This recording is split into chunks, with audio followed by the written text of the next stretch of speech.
When you ask a question, why are we eating? What is the food? And do we need the food to survive? And good questions. Do you know 95% of what you're eating is going out from you? 5% is absorbed, and only 0.5% is going to level up our nutrition system in the body. And when you think about whole story about food, actually, one can think, why we eating? 95% of thing is going out of your body. And why we eating? And actually, if you ask this question from yourself, you can say breakfast, lunch, and dinner. We eat 3 times, and sometimes we eat 5 times, we eat 2 times. But do we have to have time for eating? I think we follow the man-made clock rather than our inner clock. I think when we came to this world, everybody has installed that clock. It's called hunger. You can feel the hunger. You know, when the child was born and he's crying, and why is crying? Because he's hungry, and then you feed the child. And this is like the natural way of our senses, given you identify our feelings and give you impulses to us. You can eat. Your nutrition level is low in your body. You can eat and you can nourish yourself. But actually, we do that fun, or we just follow the rule. Get up, eat a breakfast, go to work, have a lunch, and waiting, counting hours for and minutes for the food, the time of eating lunch, and then come home, rushing, cooking again, and eat the dinner. And actually, do you ever stop and think, why I'm eating? Actually, you're eating not because of your hunger. I recognize a lot of people eating because of time to eat. We all indoctrinate, or we blindly taking a journey like we need breakfast, lunch, and dinner. But you know, when Ayurveda existed, they don't say, go to this routine these days, nonsense going on Ayurvedic daily routine. And Ayurveda never says things like that. And Ayurveda says, identify your natural urges.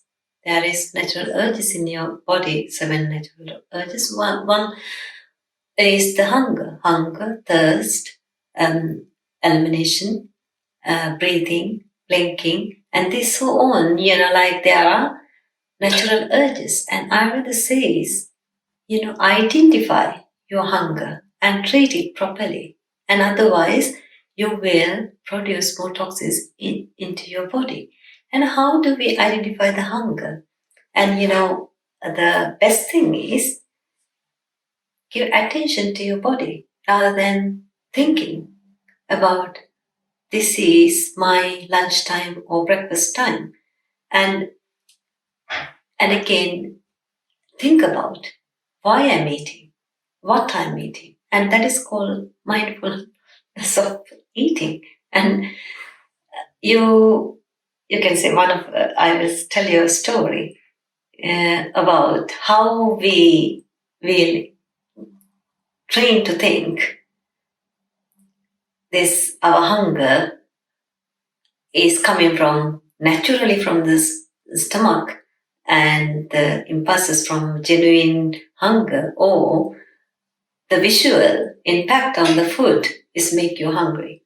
Like a lot of people, thinking about food and visualizing about food, and then, you get hungry. And then if somebody eating a food and then you get hungry because you have seen the food, you have smelled the food, but it is not the hunger. You have to be mindful about what is the hunger and how we satisfied our hunger. One of a story of mine, one of my patient, and she doesn't have any time to cook, or she's a very busy person, and then her dinner every day is boiled rice and tomato sauce. And I thought, God, how do you every day eat boiled rice and tomato sauce? Have you had enough of that? And I haven't feel like repulsive about the food. Tomato sauce and boiled rice is not a food anyway. And then she said to me, "Oh, don't worry. I put Gordon Ramsay or Jamie Oliver's nice video, cooking video. Then I eat. I get the feeling like I eat roast lamb. I eat like whatever they cook. I can feel like my old senses is saying like, yeah, I eat that. Actually, it tastes like that, And I thought that's quite funny. Sometimes very scary because that's what the world does to us. And then all the magazines and cooking programs and how to cook and everything. When you seen few thousand patients in my clinic, I know where their cooking habits, how they're cooking, and they don't have, most of them don't have time to cook. And what they do is, even in family times, they put why the cooking programs always in the 6 o'clock to until 8 o'clock. Because why? People are eating. And that means people eating the food. Sometimes, fish finger sandwich. One of my patients is eating every day. That.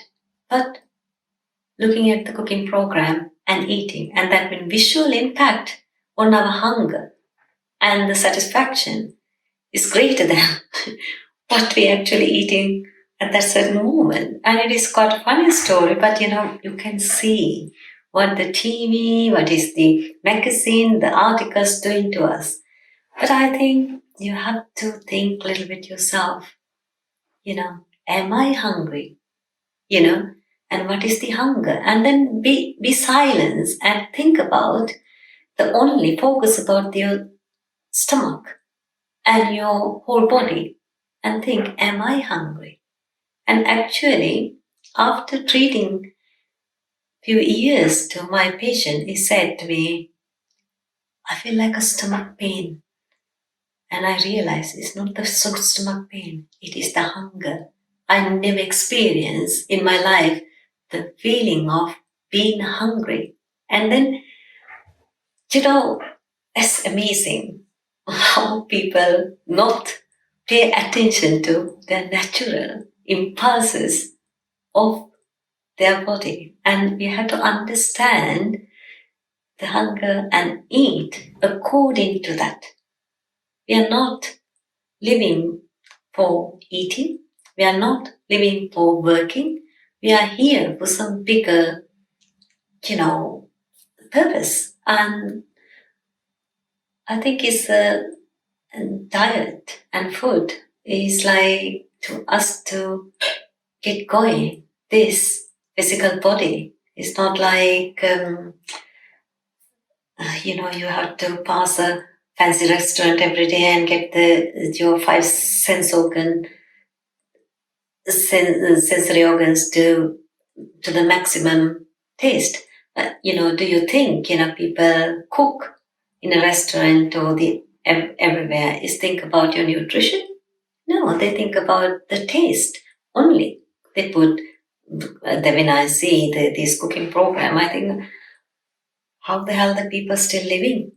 Because they put cheese, cream, and then all the meat and the uncooked and cooked vegetables and everything together and eat. And the poor stomach might think, what misery you put into my tummy. How do I digest this thing?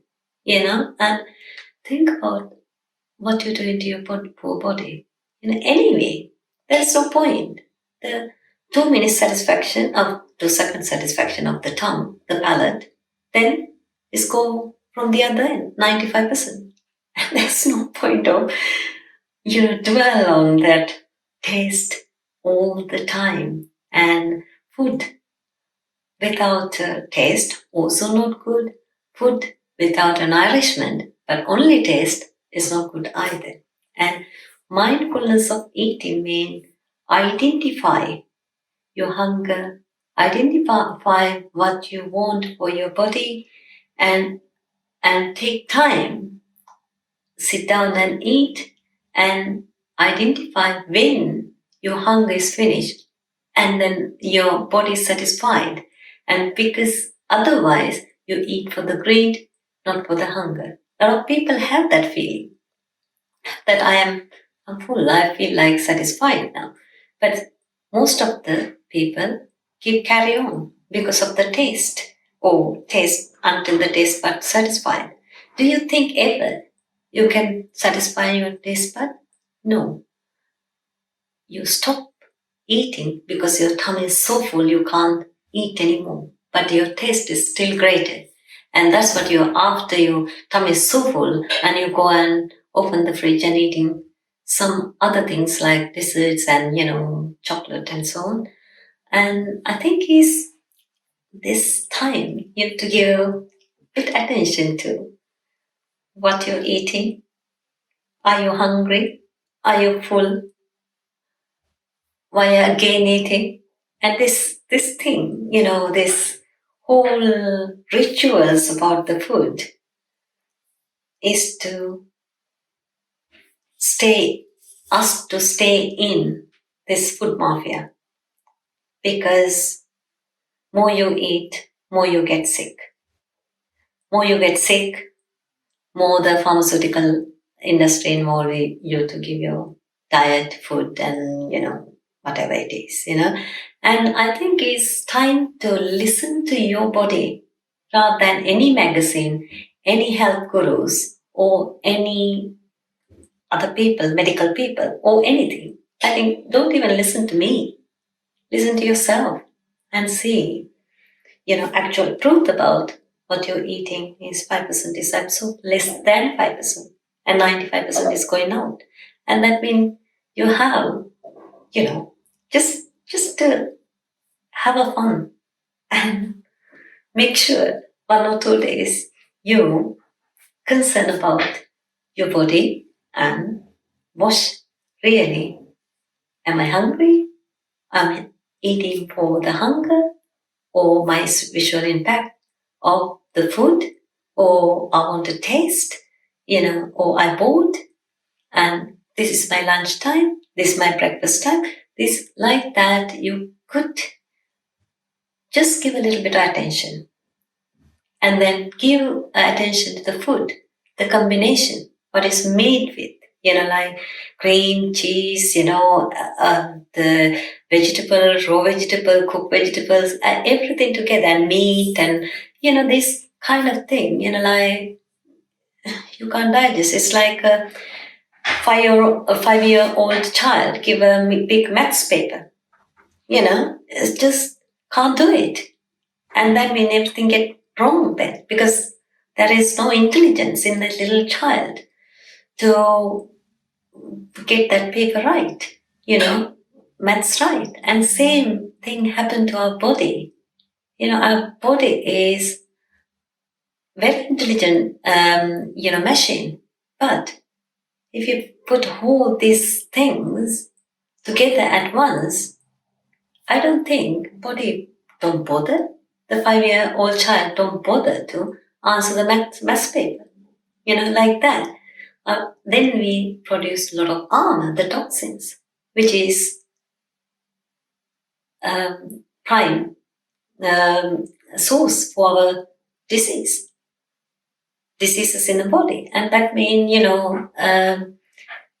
we all have to think a little bit carefully now. We have that blindfold about food and go on and eating somebody who decided behind the, somewhere, in magazine, magazine or the some kind of behind the newspaper article, deciding what we should eat. Or you have intelligence to think about. Do we need that? How we feel that? And anyway, it is no big deal. 95% of what you're eating is going out of you. And that means just have a think carefully, and you can prevent from a lot of disorders. Okay, thank you.